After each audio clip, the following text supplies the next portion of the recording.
It's no secret that under the previous administration, the VA, that's the Department of Veterans Affairs, was riddled with corruption and incompetence. Before Obama took office, however, here's what he said. The servicemen and women who embody what's best about America should get the best care we have to offer, and that is what I will provide when I am president. Now, obviously, that didn't happen. Under Obama, at least 293 veterans died while the VA manipulated wait times and put them on hidden wait lists. And yet the VA still gave out $140 million in bonuses. A Gallup poll shows that veterans reported lower quality of life under Obama than active duty service members and civilians. The Trump campaign promised to clean all that up. Watch.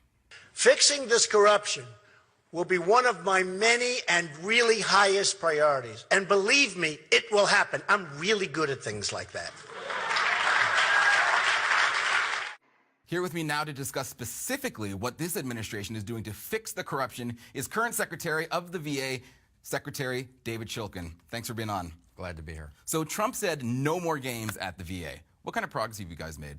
I think the president's been consistent, both in the campaign and certainly since being president, that he is serious about doing better for our veterans, that he expects results. He's generally impatient when it comes to things like this.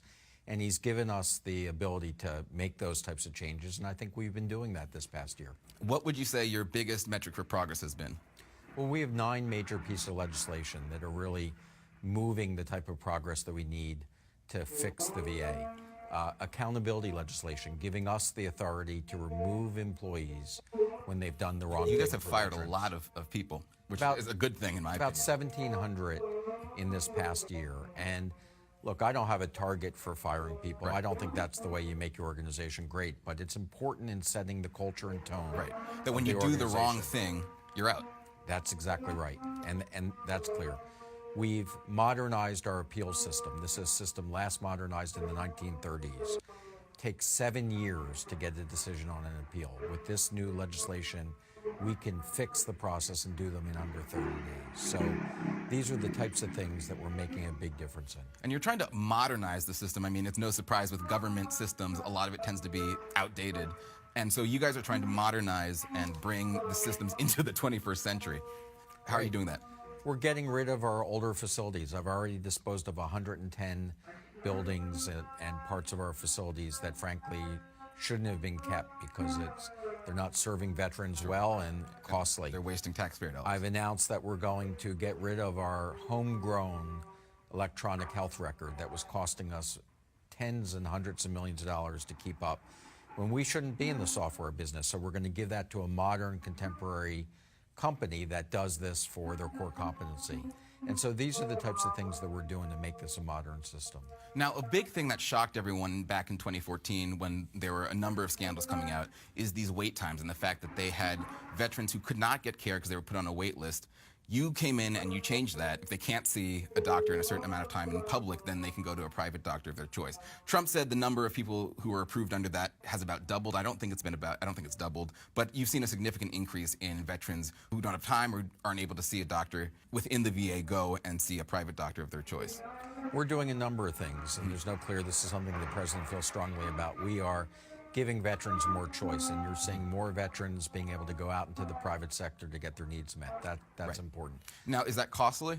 It is costly, and Congress has been very good about helping us find the resources to be able to keep this program going, and so that's something we're always working with them on. But it's not all that we're doing is sending people out to the community. We're fixing wait times and access in the VA, Sure. which is really important. First of all, we're the only system in the entire country that posts its wait times publicly. So if you want to see our wait times, they're available on the net. Hold it accountable. We've established same-day services, so you can get care the same day in mental health and primary care at all of our VA medical centers. And we're making sure if you have an urgent care problem, if you really need to be seen, that we're getting you in to be seen. Now, you talk about culture within the VA, and another big thing was people who saw corruption at higher levels, they'd speak out about it, and then they would get retaliated against, and that basically silenced them. You're fixing that? Yeah, one of the things that the president asked us to do is to establish a new office of whistleblower protection, of accountability and whistleblower protection, so that we have a specific group that whistleblowers, employees that are seeing things going wrong, can get their issues addressed and make sure that there isn't retaliation, because we're not going to tolerate people being retaliated against for telling us what's wrong. Now, the Washington Post is saying it's not working. The Washington Post says retaliation is growing under Trump despite rhetoric. Well, listen, I think that you can always find people who are going to say that something's not going well. And look, we don't have everything fixed. You know, this is something that we're working hard on, but we are making progress. This is a place where people now are beginning to understand that we are not going to tolerate that type of retaliation, and we're going to continue to stay at it till we get it absolutely right. There is a program that you guys have. It's called the No Veteran Left Behind program. And I was really moved by this public service announcement, so I want to play this for the audience. It's narrated by Tom Hanks, and it calls on people to actually go and reach out to a veteran who may be silently suffering and doesn't want to say anything. Let's watch this. One of the first things they learned was the code that every service member lives by.